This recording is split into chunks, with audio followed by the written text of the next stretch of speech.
আসসালামু আলাইকুম। শুভ সময় সবাইকে।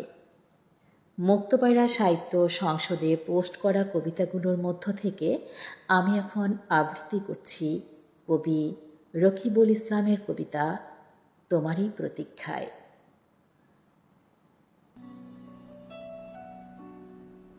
যখন আমি এই ধরাতে আর থাকব না, যখন সময়ে অসময়ে আর তোমাকে বিরক্ত করব না,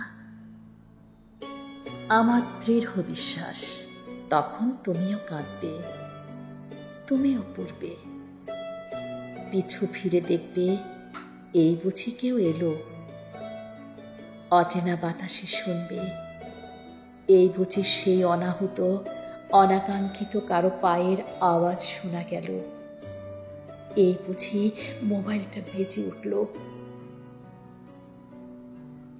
প্রকৃতির সকল সৃষ্টির ডাক শুনে মনে হবে সেই চির উপেক্ষিত সদা অবহেলিত কেউ বুঝি তোমাকে ডেকে গেল আর বলে গেল, ফিরে আয়, ফিরে আয় আমার হৃদয়ে। এখন আমার উপস্থিতি তোমার বিরক্তির কারণ, আর তখন আমার অনুপস্থিতি হবে তোমার দুঃখের কারণ। কাঁদবে, তুমিও কাঁদবে, তবে আড়ালে আত্মগোপনে।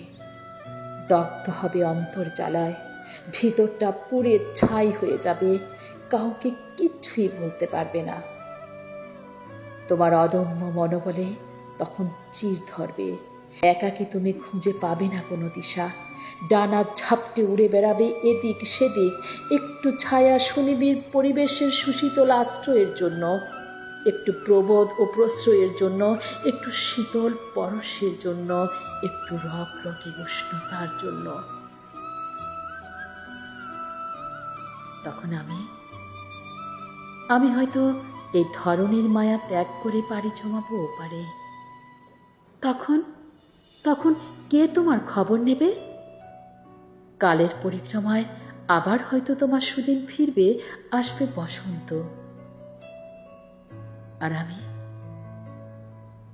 আমি তখন নিমজ্জিত নিগূঢ় গাঢ় কোনো অন্ধকারের অতল গহ্বরে হাজারো বেদনাকে সঙ্গী করে নিয়ে থাকবো হয়তো তোমারই প্রতীক্ষায়।